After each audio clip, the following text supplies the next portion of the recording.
Hello everyone and welcome back to Let's Play Tales of Berseria. I'm Drunken Dan. Last time I got stuck because I was a big dumbbutt. And this time I can open the door. So let's do that and finish up this fucking dungeon. I do have some tabletop stuff I want to talk about if I get a chance. But there might be a lot of cutscenes. How very intriguing. Oh my god, I forgot. She starts punning. After a certain point, the puns start coming and they don't stop coming and hit to the rules and you hit the ground running. Did it make sense? Okay, I did this joke before. Let me stop. Oh, hello, Treebeard.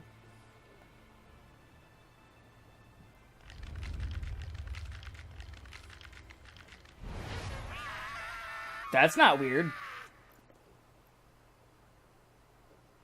Well, there you are.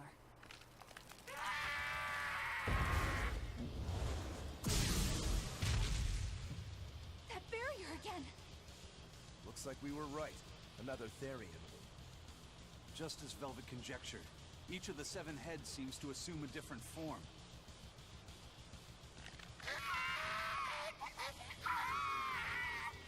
The sensation. It was here. Well, look at that. I guess your hunch panned out too, kiddo. This is just how I felt in Ward Forest. That must have been an Earth Pulse point back there too. Oh, what are we going to do with this one? Can we get it to shrink like that bug of yours?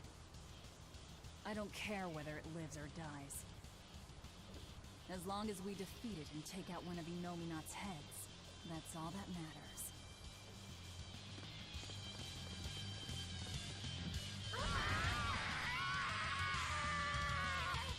Don't you scream at me, child! That'd be very uncomfortable. Oh god, this is... I remember this boss fight was actually pretty difficult.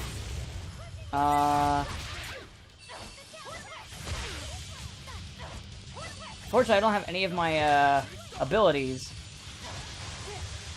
I can't use my claw attack. Okay, I gotta wait for my thing to regen. Oh god, I am... Oh, this is not good. This is not good. Oh my god. Okay, I got some back. If I can get 3, I can do one of my moves. Alright. Oh, okay. I'm a little nervous because I do not have any of my... I can't use my special abilities. Okay, now I can. Okay, that's gonna explode everywhere. Oh god! That's a lot of fire.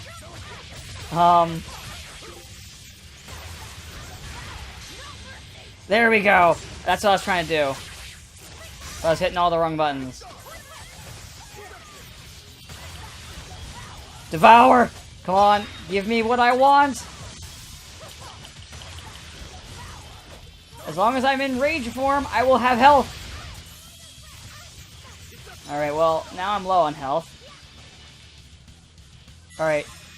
Let's bring Eleanor in. Oh, I was trying to dodge! Alright, items. Laffy said, I need you to resurrect me, because I fucked up. Bring me back with your magic bottles that... Yeah, whatever. Come on. We need to beat this thing. Fuck. Oh, God. Nope, nope, none of that. None of that. I'll have none of that.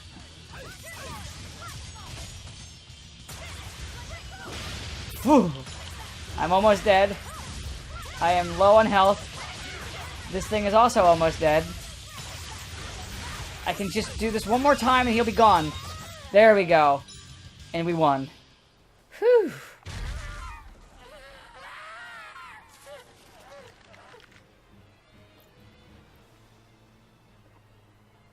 I don't think this Therian's getting any smaller.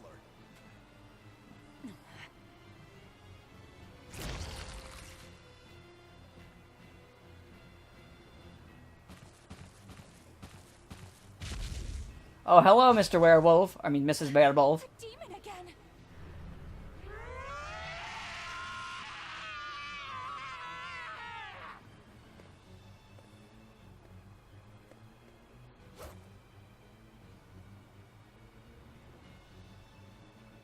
not letting you go this time!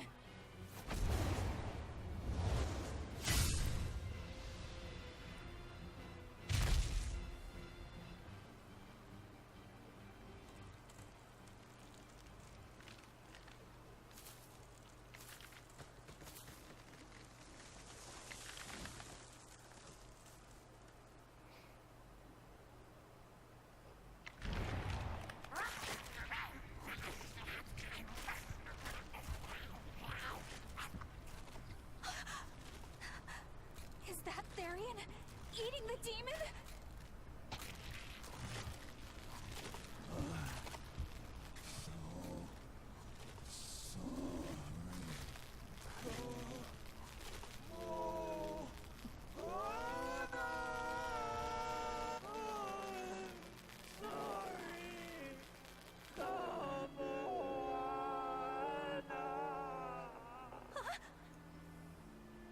The Therian. It ate her. Malevolence must refer to demons then. Feeding on demons. I know what that's like.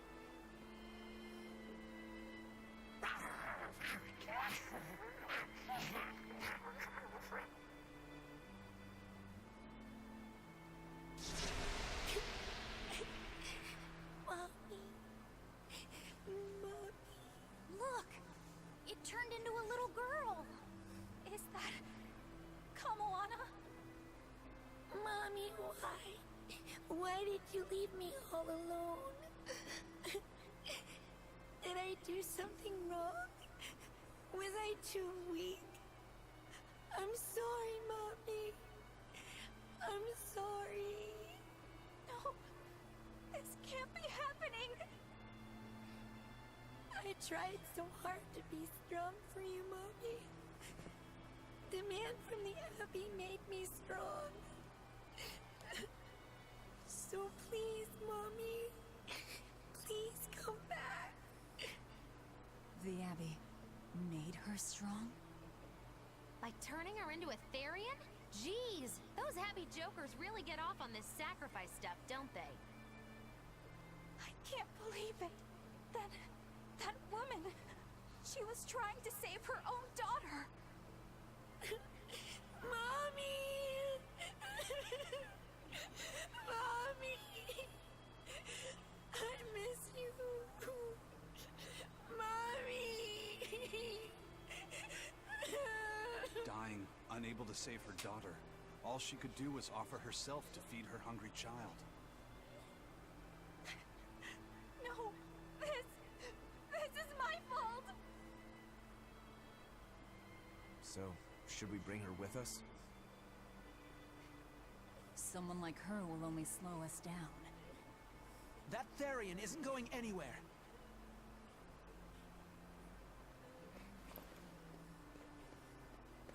Oscar, what is the Abbey doing? Please tell me, I have to know. Eleanor, the less you know, the better. I must know. I killed her mother, and then the poor girl, she... So she must have devoured the demon. But don't let that trouble you. The demon was a necessary sacrifice to bring an end to this world's pain and suffering. It wasn't just some demon. She was a mother. She was all this girl had. Her one and only mother. Be that as it may, those who possess strong wings must... Get fucked! It's not nice to make a girl cry.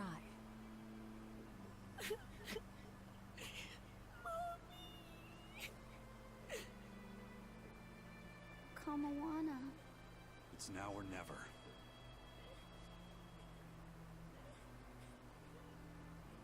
Out of the way, Laphicet.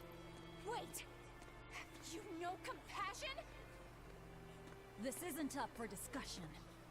I thought you just wanted to weaken Innominat! You can sever the link! You don't have to kill her! Velvet!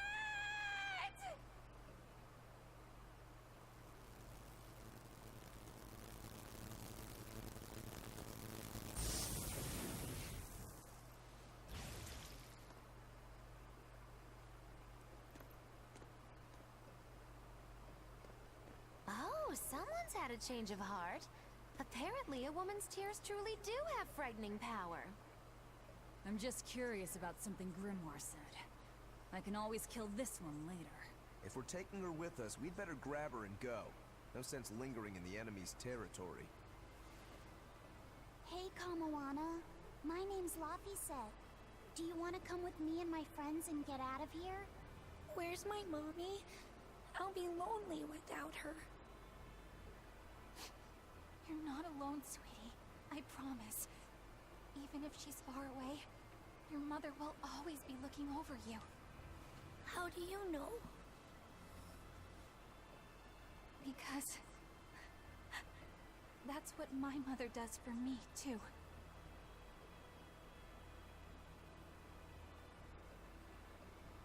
Let's go, Kamawana. Okay.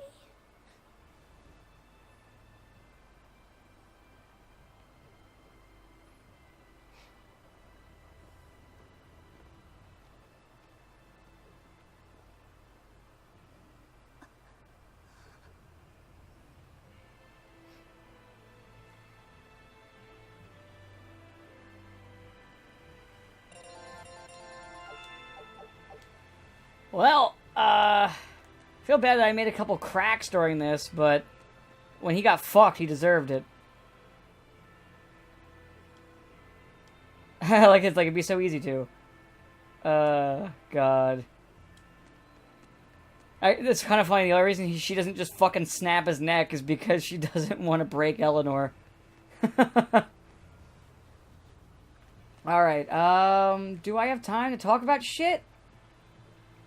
Probably not. No, nah, I'm not playing with you guys. You guys can go away. Bye. Don't need you. Oh, they opened up all the doors, so there's gonna be no problem getting out of here. That's nice. I'm gonna wait until I start leaving the temple to see if I can start talking about tabletop so I don't get interrupted like 1,000 times. Oh. This isn't good. Malevolence is getting stronger. My. The effects are already starting to show. Yeah, if you guys couldn't figure it out, I won't say much more, but Magilu knows a lot more than she lets on. She knows a lot about the Malevolence, and, in fact, she could honestly probably answer their questions if she cared, but she doesn't, so she doesn't. Because that's Magilu for you. But, yeah, let's get out of here. And there's a lot more Malevolence everywhere. So that's fun. Okay, I think there's a bit of walking before I leave. So I think I can talk about some tabletop. So, actually the session went longer than we expected, because Anise was actually with us, so we had a longer session.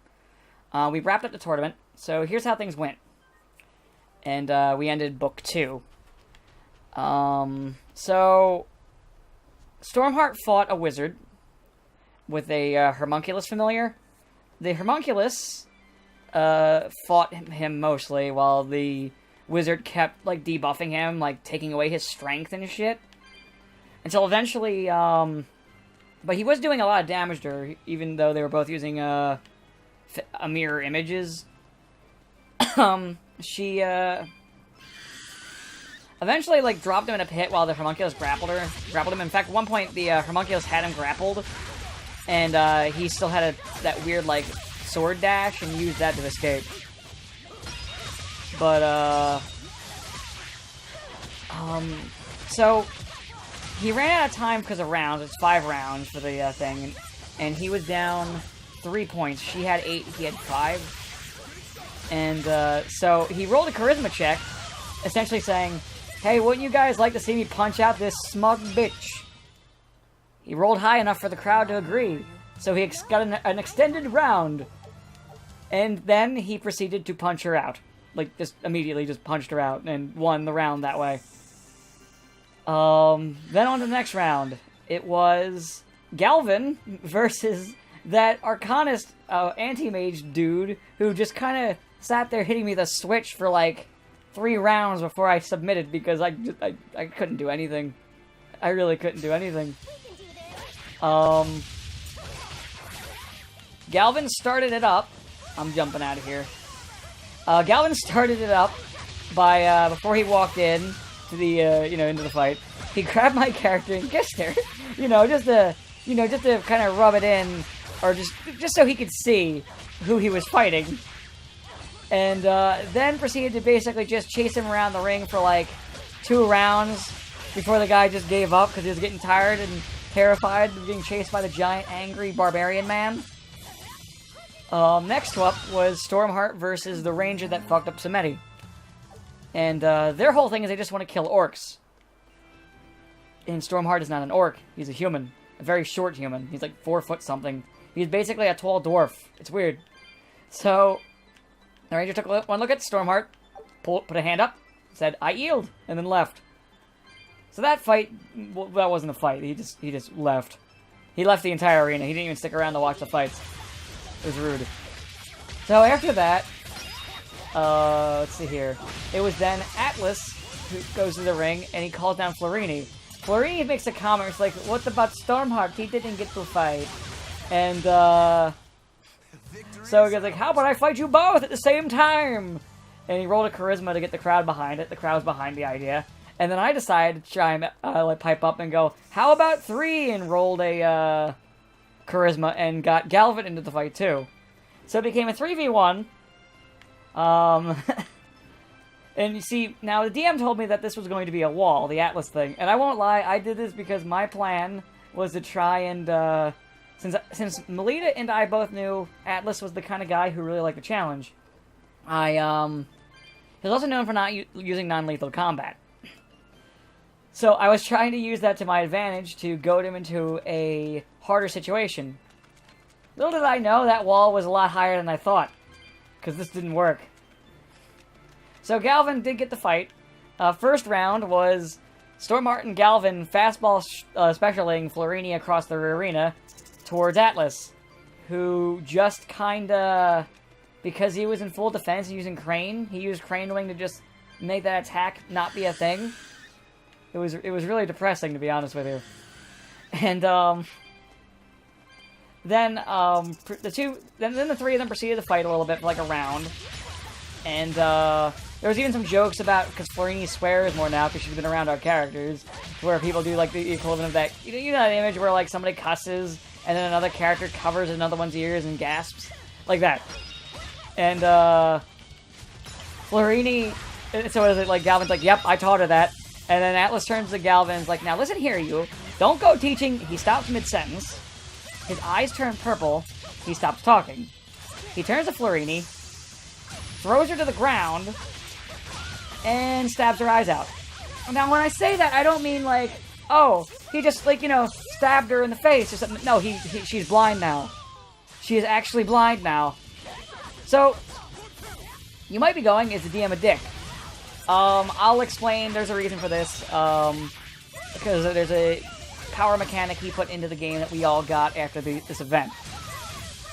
After he had done that, everyone from the arena just kind of started running out of the stands.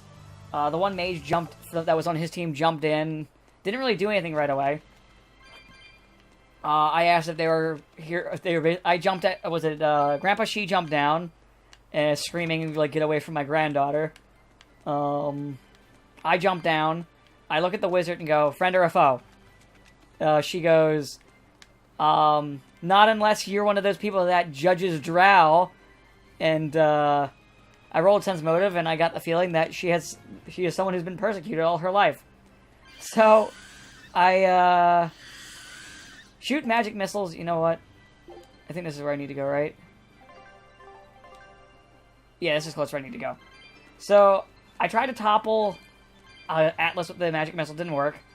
After his next round came up, his eyes returned to normal, and he was just kind of standing there like, "Wait, what's going on? Where'd everybody go?"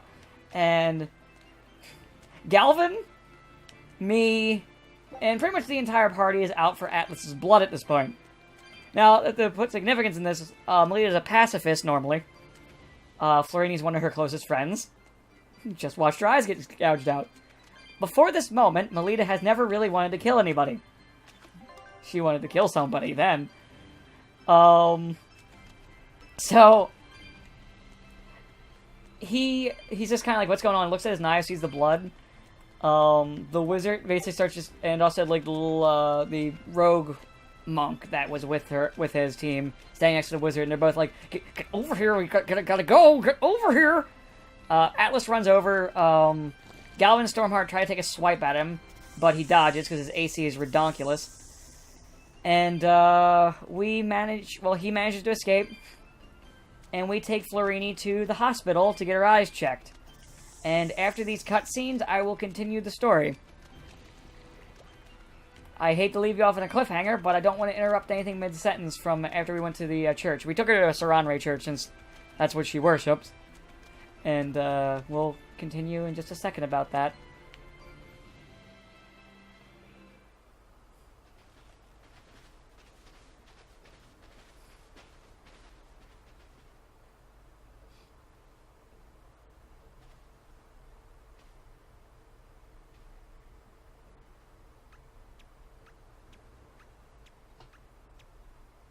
Grim, what's up?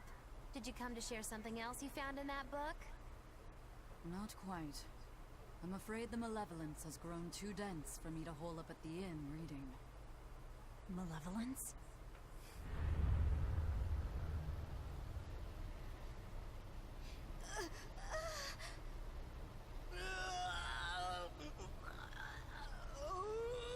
The hell?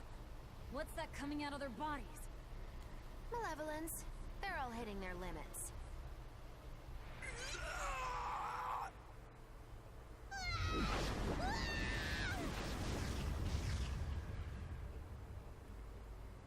Demon Blight!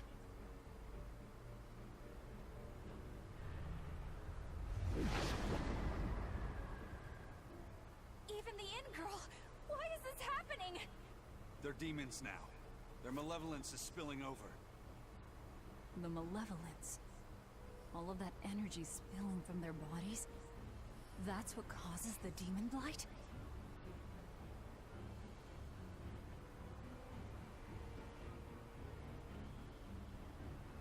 Do you know what demon blight really is? What demons are?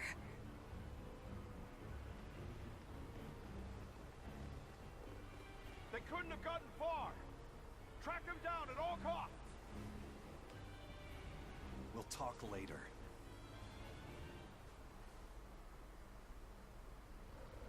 The exorcists are going to have their hands full with these demons.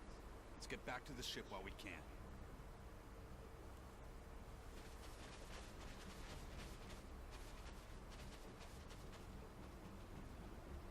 Good thing the demons are paying us no mind.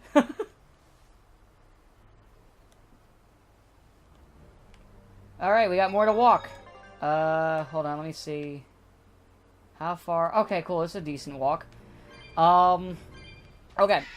So, we get there. We learn that, if I remember how Nick described it from the cleric, when they checked her eyes out, by the way, her eyes did get, healed, but she was still blind. Like, you know, there were eyes there instead of just sockets. And, but, you know, they were just, like, milky white. So, Florini, apparently got something that was, like, I think he called it, the Oracle's Curse. So, she gained a couple of boons. So, basically, the way the clerics described it is, sometimes when the god tries to give somebody a boon, something gets messed up in translation, and, they get a drawback along with it. Florini was blind. Well, now. But was given a piece of cloth and basically told to do a specific ritual by her god that night. Her and my god, I should be honest. And after so when she woke up the next morning, everybody also got path powers. Now, I got an extra path power because I trained with Galvin and Sir Snappers for sword fighting. But I'll talk about Florini's first, and I don't remember everybody's powers, unfortunately. And I don't have access to their character sheets because I'm not the DM, so I can't just read off their sheets. So Galvin, I know he got some orc stuff, and he now can do, like, dual wielding and weapons and shit. In fact, he actually has a shield now, so I took a spell that can give him SR, as long as he's using his shield. So, what Florini got was, now, as long as she has this cloth, it can be on her face, arm, it just has to be, worn where everybody can see it, basically. It has the symbol of Saranray on it. Well, now, after the ritual. She can see 60 feet now, but her vision's a little weird. She can also see an aura around people that also worship Saranray. So, like, for example, if she looks at Melita, she has an aura around her. Or Mako back at Sandpoint. So, hold on, I'm checking the thing. So, what I got was a little interesting. So, Training Master Snappers gave me the Quick Draw feature, so I can quickly draw weapons. I am now proficient with every weapon in the Schwanti, I'm not sure how to pronounce it, category. So basically, all the kind of weapons that Galvin uses. And I'm given a feat, I can't remember what it's called, but it was a, it's kind of like this weird thing that allows me to use my intelligence modifier instead of my strength when using attacks on these weapons. As long as it's those weapons, I can use my intelligence. So the scimitar I'm using, I could also switch out for something else if I chose. My other ability, in fact, I'll hold it back. Actually, you know what? I'll fight something real quick just so I can talk about it. Is also interesting. This is my gift from Saranray. I was given... what was it? He called the trait Destiny Defied. Now, each character was given at least 2 paths that they could walk. I technically had a third path that was optional that I could also take if I chose to train with Galvanist or Snapper, which I did.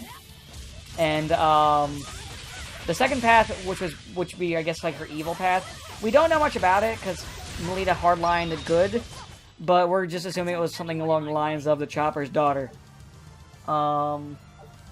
So this one gives me 4 will total, because I was given the Iron Will feature, and then 2 additional Sacred Will.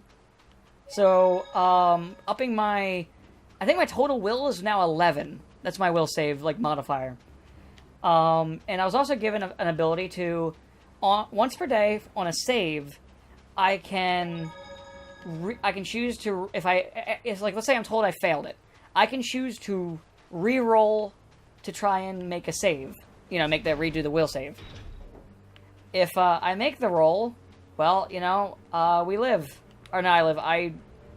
I'm fine. If I still fail the roll, then I fail it, and I always have to take the worst result. And I have to take the second result even if it's worse, I mean. So, but it at least gives Melita something to work with, and it's nice. So, I got some good stuff. I can use a sword now, and funny enough, because the other thing with it, too, was I was given, only when I'm using, like I said, I'm proficient with those kind of weapons, and I am given an ability, if I'm using the Schwanti weapon set, to use, what was it? It was to, what was it? So the Schwanti, oh, I remember now. So my Bab, when using these weapons, is treated as basically a rogue rather than a wizard. So I can actually attack 2 times in a row when, okay, I'm going the right way.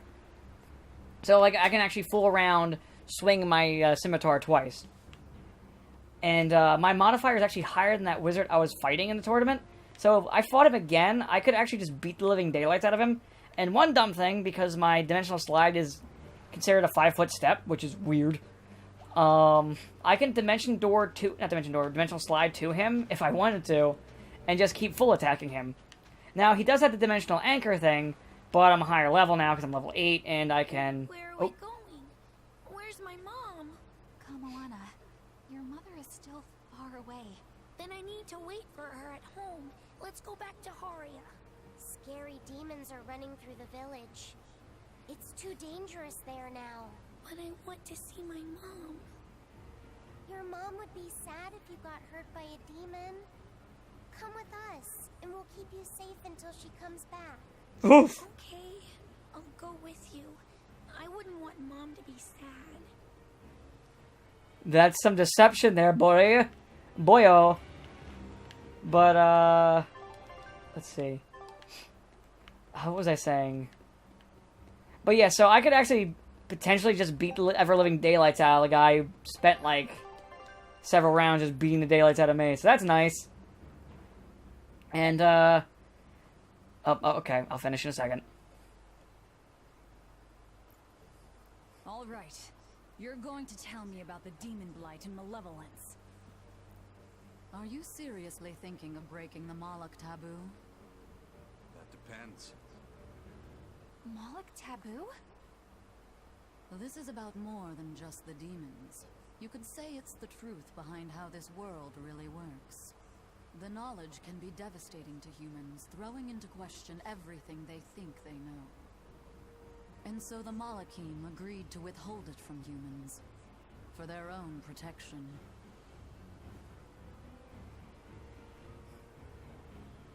You still want to know? It's not like I'm a human anymore.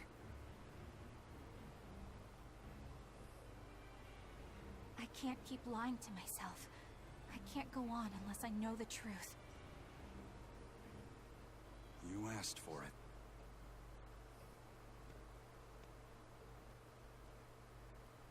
First of all, this thing, this illness you call Demon Blight does not exist. Any human carries the potential of becoming a demon. All it takes is for the malevolence lurking in their heart to overflow. And what exactly is this malevolence? Impure emotions beyond what reason can suppress. Think of it as the sin buried in men's souls. So you knew. I'm a witch. So malevolence is the darkness in all our hearts. Make any sense to you guys? Any at all? Put it like that. Yeah, it makes a lot of sense. By nature, humans are incited by negative energy. It is easy to turn them towards impurity, creating malevolence. In fact, most people are constantly generating malevolence. It might even be possible that demons are people's true selves, and what little reason they possess is all that keeps them in human form. If the masses realize this, the realm would be thrown into utter chaos. That's why the Abbey propagates the lie of demon blight. So I presume. That can't be true! You know yourselves there weren't any demons before the opening!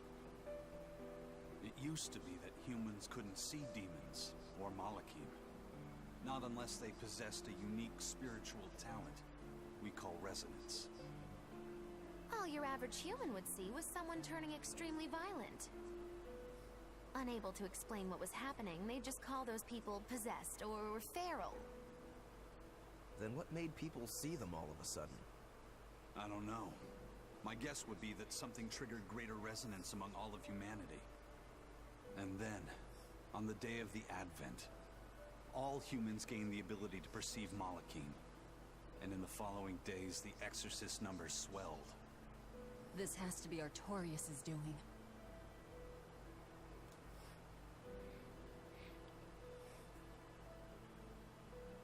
But if there's no sickness, why would an entire village turn into demons at the same time?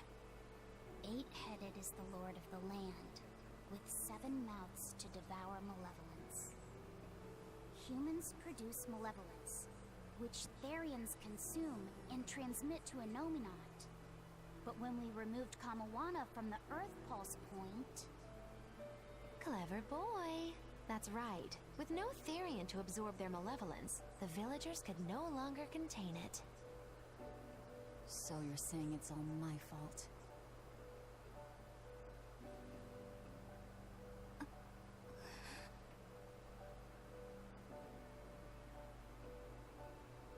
Hey, what's going on? You all look so sad. It's scaring me.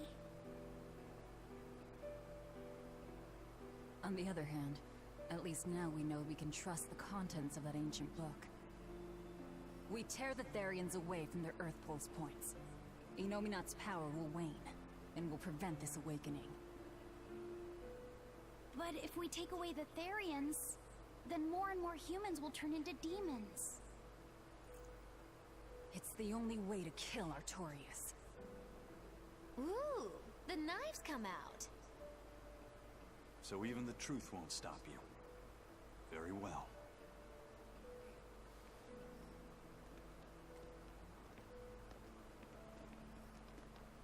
Since each Therian looks different, we'll only find them by capturing the Earth Pulse points one by one. What separates humans and demons?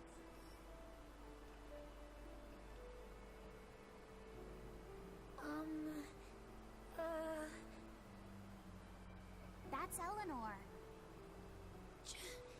Cheer up, Eleanor. Your mommy's looking over you too, you know.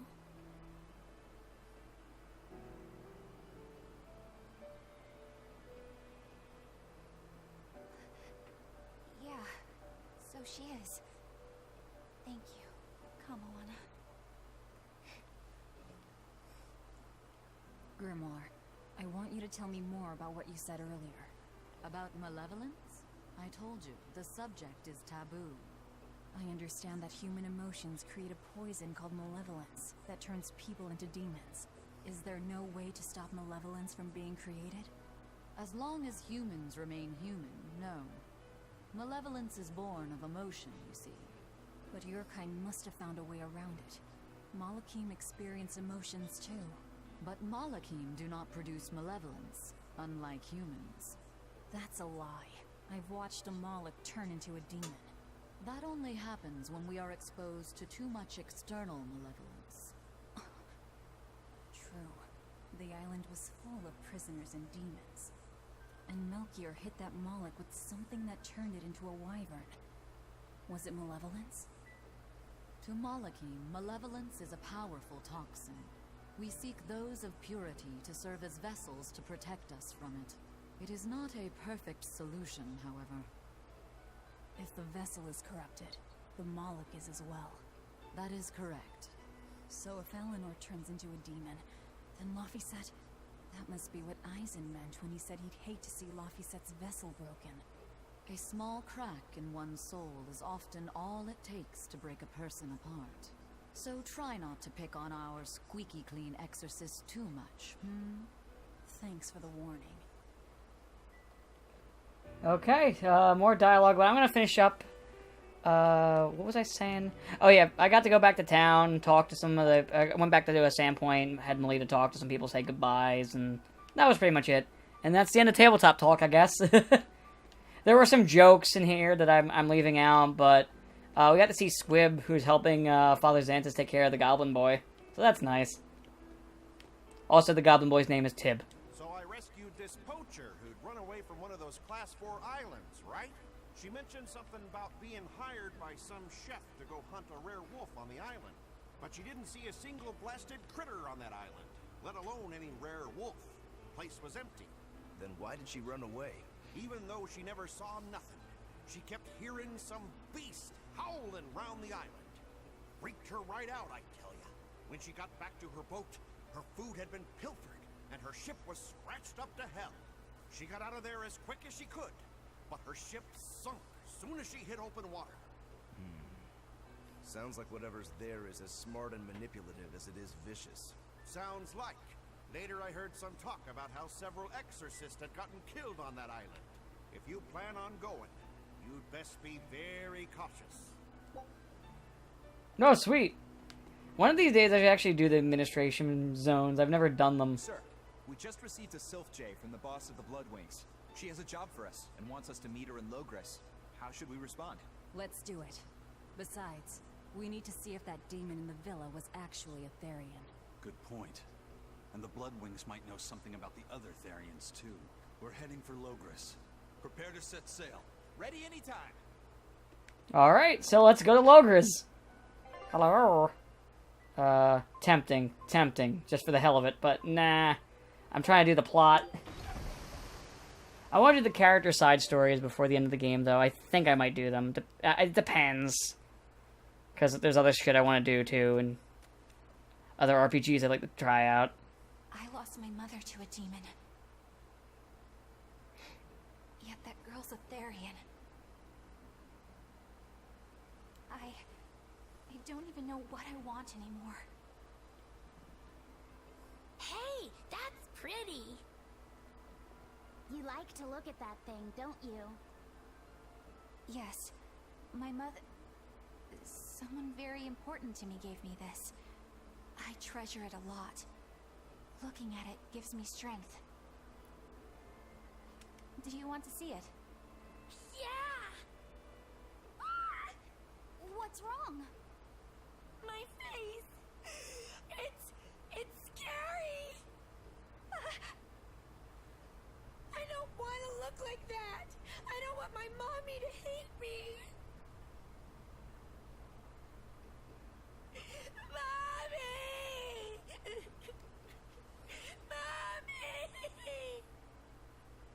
When I was her age, that's just how I cried. Come, Moana. I want you to see this. That huge owie. What happened? It's big and ugly, isn't it? There are scary things about my body, too. But do you think I'm scary, Kamoana? No, not at all. But are you alright? Does that hurt? Thanks, sweetie. I'm alright, I promise. What about me?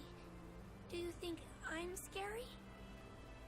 You're such a sweetheart, Kamoana.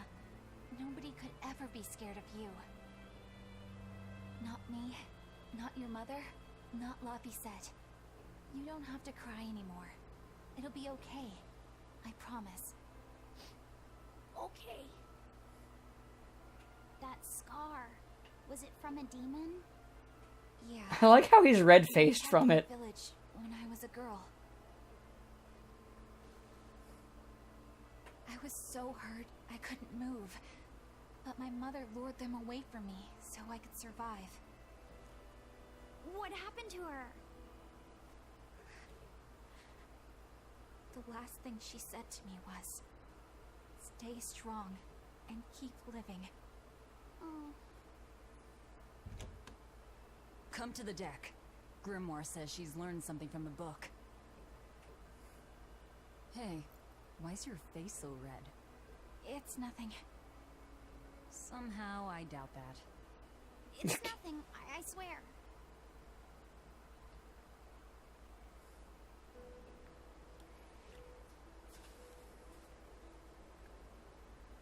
Do you all remember the second verse of that song Laphicet read earlier? 4 Empyreans may tear him asunder, but so long as there is one receptive to divine power, Therion shall be forever reborn in sight of the full crimson moon. Right. That's what I've gathered you all here to discuss. And we think that passage means that Inominat and the Therians will be revived by a chosen one, right? Yes, but the shall be forever reborn part kept bothering me. I've reconsidered my analysis. Suppose that instead of someone being chosen by Inominat to create Therians, the song means that Inominat chooses who becomes Therians.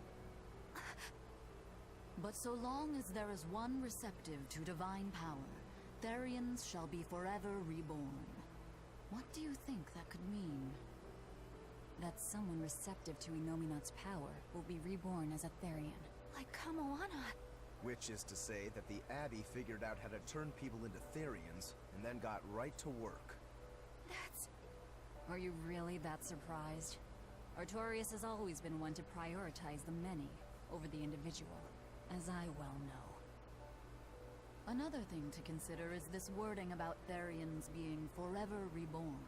This could mean that one Therian will be reborn again and again. Or it could mean that different Therians will be born to take their place. Meaning that even if you kill one, there are more waiting in line. They can't be wiped out. Looks like prioritizing the one over the many was the right call this time, eh, Velvet? I never said I wouldn't kill her, if it would prevent Inominat's reawakening. But Therians can't be killed. Not truly. So, in a nutshell, if you kill one, another person who's receptive to Inominat's power will be reborn as one. Right. But the song says that 7 mouths feed the body. So there's only so many around. If you don't kill them, the next ones won't be born. Exactly. So we removed the 7 Therians from their Earth Pulse points instead. But then, we also have to protect them so the Abbey doesn't steal them back. Or kill them. Sounds tricky. We've gotta protect my bug, too. Yeah, you take real good care of that thing now. Got it? You bet I will. In that case, we should probably work on securing a proper hideout for ourselves. You got a secret base or anything, Eisen? It's every man's fantasy, but sadly, I don't. We need a hard-to-find spot. One where we can guarantee a steady supply of malevolence for the Therians. Somewhere devoid of people, but full of malevolence. Real poser you got there. With the Abbey in control of the entire continent, finding a place like that will be easier said than done.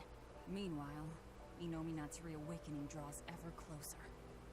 We'll have to keep collecting our Therians while we search for a hideout. For now, let's just get to Logres.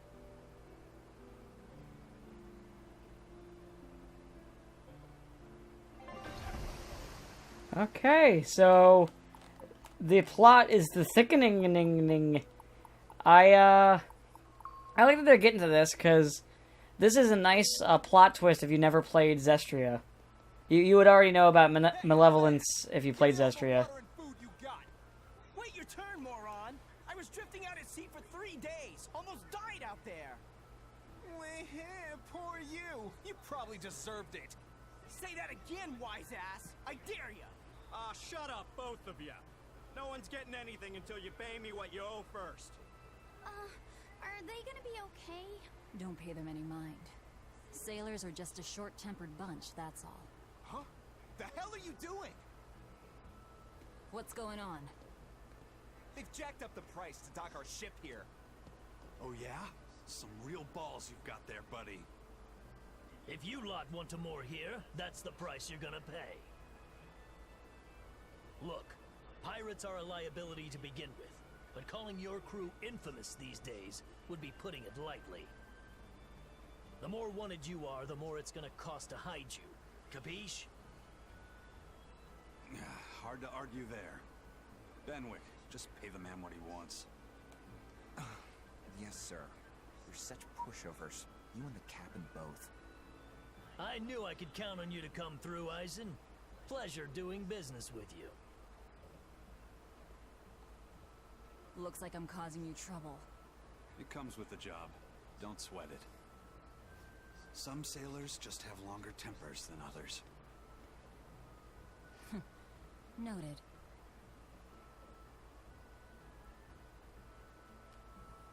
Okay, let's see. Oh, jacketless. For those of you who are wondering what that looks like, no, it's not. If you're expecting fan service, no. Here, I'll prove it. Hold on, let me just pull her out. So if you're expecting to see her scar, no, you won't see her scar. But honestly, it doesn't look as good without the jacket. Like, you know, since it's all white, the color is just kind of, it lacks the color. Like, this is just a little harder on the eyes. Yeah, this is good. This is perfect. Oh, I see, because of the yeah. Minialoid. What kind of stuff can I give her? Is there, like, another thing I can throw on top of this? It'd be kind of funny. Sure, there she is. Isn't she beautiful? This looks dumb. Hold on, let's place it. Hold on, I gotta zoom in so I can actually see what I'm doing. There we go. Hold up. I think this is why I gave Melita roses, because I don't know why, but for some reason I just like roses. They're pretty. Alright. And now, spin. And go in. There we go, perfect. Now. Alright, there we go. There we go. Now there she is. She's beautiful. You know what? This would be a good time to stop. We'll, hit these conversation blocks when I come back. Because, you know, I've already done all my tabletop talk, so that's good for now. And I will see you next time with more of, well, Tales of Berseria. Have a good day.